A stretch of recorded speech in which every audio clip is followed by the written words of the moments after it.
வணக்கம் நண்பர்களே, உங்கள் எம்எஸ் தமிழ்நாடு என்ஜினியரிங் அட்மிஷன்ஸில் இப்போது சாய்ஸ் ஃபில்லிங் போய்கிட்டு இருக்கு. ஸ்பெஷல் ரிசர்வேஷன் 7.5க்கு ஸ்போர்ட்ஸ் கோட்டா இந்த மாதிரியான விஷயத்துக்கு வந்து ஆல்ரெடி முடிஞ்சிருச்சு ப்ரொசீஜர். அடுத்து இன்றைக்கி ஸ்பெஷல் ரிசர்வேஷனுக்கான கவுன்சிலிங் ஸ்டார்ட் ஆகிருக்கு. சாய்ஸ் ஃபில்லிங் பற்றி இன்ஸ்ட்ரக்ஷன்ஸ் கொடுத்துருக்காங்க டிஎன்இஏலேருந்து.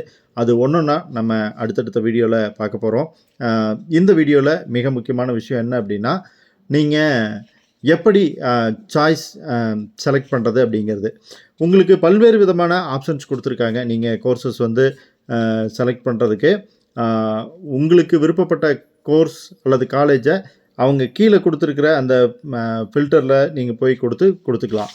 காலேஜ் நேம் கொடுத்து சர்ச் பண்ணலாம், அல்லது காலேஜ் கோடு கொடுத்து சர்ச் பண்ணலாம், பிரான்ச் நேம் கொடுக்கலாம், டிஸ்ட்ரிக்ட் கொடுக்கலாம், கேட்டகரி கொடுக்கலாம். இந்த விஷயமெல்லாம் கொடுத்து நீங்கள் உங்களுக்கு வேண்டப்பட்ட காலேஜில் தேவைப்பட்ட கோர்ஸை வந்து செலக்ட் பண்ணலாம். இது ஒன்று.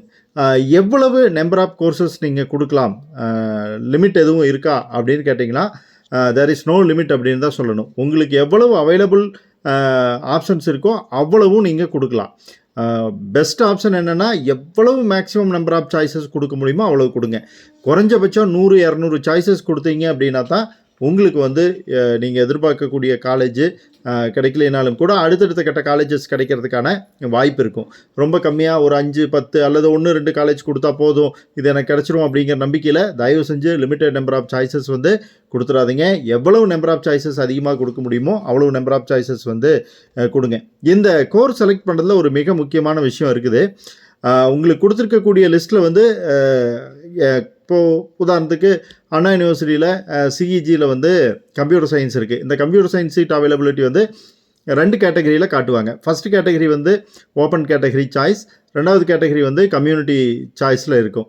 இந்த 2லேயுமே சீட் அவைலபிளாக இருக்கிறது மட்டும்தான் நீங்கள் செலக்ட் பண்ண முடியும். ஒன்று ஓசியில் இருக்கணும் அல்லது கம்யூனிட்டியில் இருக்கணும். இந்த 2லேயுமே 0 காட்டுச்சு அப்படின்னா உங்களால் சீட் வந்து செலக்ட் பண்ண முடியாது.